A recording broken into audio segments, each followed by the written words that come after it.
What's up, guys? This is me and Alex again with Case for Pace, and just start things off. We're gonna talk about just some of the more disappointing teams from this NBA season. Absolutely. It is April 5th, 2016. It's nice to be coming to you on this kind of cold night here. Yeah, it is. Apparently we have a freeze warning, so Apparently. ugh, man. I thought this weather was over, Well, I mean, we do live in Indiana. Yeah. And this is a state where we get all 5 seasons in one day. In all 1 4 hour. seasons in one day. Yeah. Well, all right. Since we're talking about disappointing weather, let's go into disappointing teams this year. I think that was probably our best little bridge That's probably yet. Yeah. All right. So who's been the biggest disappointment for you this year? Just to start off, just generally, who's been? If you're gonna pick top 2 teams that are the most disappointing, it's definitely Chicago and Houston for me. Really? I did see out of those 2 teams, though, I definitely saw Houston be. I did see a collapse from Houston eventually coming, and to be fair, a lot of analysts did too. Mm-hmm. After last year. Yeah. I did not see this collapse from Chicago coming at all, though. No, I mean they went from a 2 seed to if they make the playoffs. Yeah, fighting for an 8 seed. They're 2 games back now. That's just crazy. But for me, the biggest one has been Milwaukee, because the fact that they're such a young team, and that they got pieces back, and that they just got better. And yet they just fell so far down from where they should have been. They were so far away. They honestly should have been competing for a 4 or 5 seed this year. One thing to mention. 10 under. They did pick up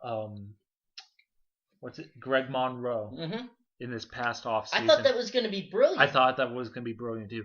It seems like it's backfiring a little, because although they are. I think they're league leading in points in the paint. Yeah. They're dead last in 3 points attempted.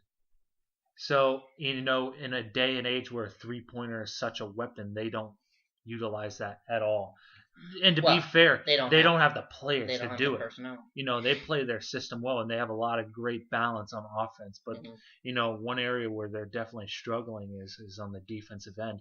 And, that's an area where they developed an identity for so many years, even when they were bad. They relied on defense. Yeah.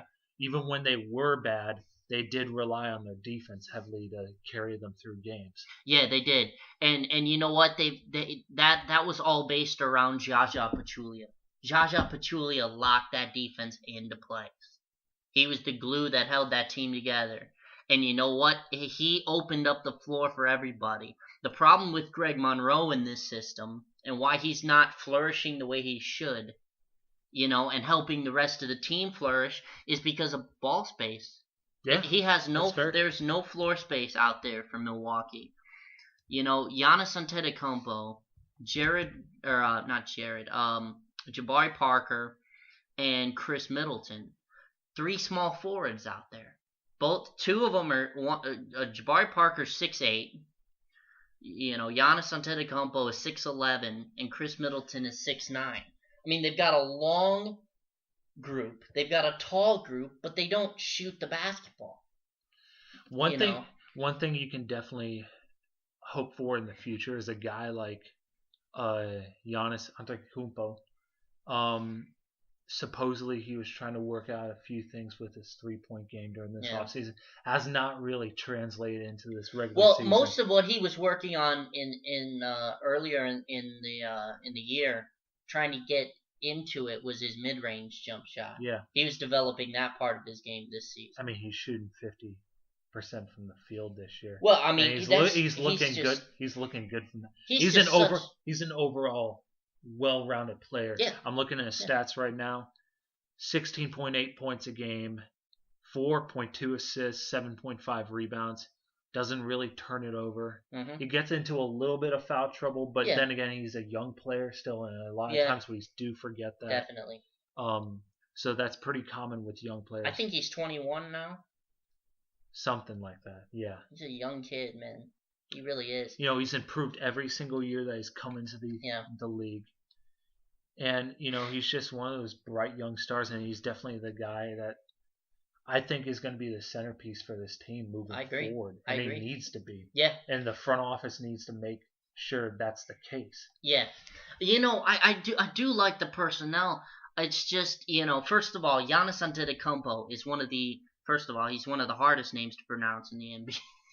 The longest names in the NBA to pronounce. But he's also one of the toughest matchups because, he's a bit like Durant. When Durant puts the ball on the floor, if you take Durant's shooting ability away, you've pretty much got a carbon copy of Giannis Antetokounmpo here. I agree. Is just how athletic he is at his height, his length, the way he drives to the rim. He's actually a lot stronger than a lot of people think. He is very athletic. He's a great passer.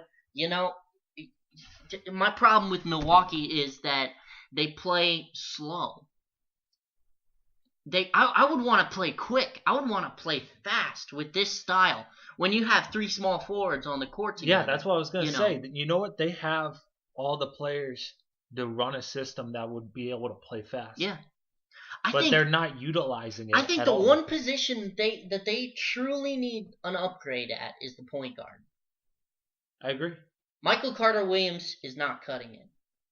No. Now Michael Carter-Williams would be great on a team that has great floor spacing because he's a very versatile point guard. And he's had some triple doubles in his career, man. He really does a lot of different things. And he gives a lot of length. He's very long, and he plays pretty good defense, but he doesn't shoot, so he doesn't space the floor. And there's nobody really to play the pick and roll with. Yeah. So, it just kind of hurts. It dampers the offense because he can't shoot. And it takes away your options, and it takes away your offensive efficiency when you can't shoot the basketball as a point guard. But he's done a pretty good job, but I think they could do better. I think they need a great point guard like Brandon Knight last year was great for these guys. If you're the GM or president, whoever handles these things, yeah, you're in the off season. I think one of the players you really have to look at potentially moving to try to get another guard, I think, is not only MCW but also OJ Mayo as well. That's too bad. That really is too bad that this didn't work out because this was supposed to be a good team for him. I love OJ Mayo. I did too. Man, that kid could flat out shoot when he came out. When he was on Memphis and that first season in Dallas. Yeah. Oh my goodness, he could shoot. He was a great shooter. He was about 40% from three, man. He was scoring about 15, 16 points He's down a game. To 32% from three. Wow, man. Shooting 37%. Yeah, from the field. they benched him for Middleton, and then, they just never really used him and utilized his 3-point shooting. Yeah. So, it's hurt. He's had to be one of the guys, and now that he got hurt in kind of a weird injury, he got hurt off the basketball court. Just walking down some stairs, I think he broke his ankle. Wow. Just walking down the stairs. It's kind of interesting, I think personally, that a guy who's one of the best guards of all time is deciding to take, and not only one of the best guards of all time, but one of the best 3-point shooters of all time. Jason. You saying Jason Kidd? I don't know. Well, not 3-point shooters. Yeah. You realize though, I think he's top 5 all time in 3-point shooters. I mean, in 3-pointers made. You realize he's top 5 all time. Yeah, I suppose. He still had that in his game. He took a lot. He took a lot of threes. I'm just surprised. As a guy that's seen the Bucks from time to time, for him being that type of coach, that he's not trying to. He's taking more of an old school approach in a new school league, and it's just not working out for them. Yeah, it's kind of hard to decide what the problem is, because I loved the system with Pachulia, but you also have to remember that Jabari Parker wasn't playing in this system. Yeah. So it's just weird. Like, is it Jabari Parker why they're not doing well? Do they need a serious power forward out there? Do they need to I move think he's pretty Antetokounmpo to serious. the 4? I mean, I don't know about Jabari Parker working at this position. Like it's just a strange mix because of having three small forwards out there, and they're not necessarily great shooters. I You mean, I know, agree with that. Yeah. that's the one thing we keep coming back to is just shooting. They can't shoot, and that's why they're having trouble. That's at the end of the And when day, that's why they're and having you know what? trouble.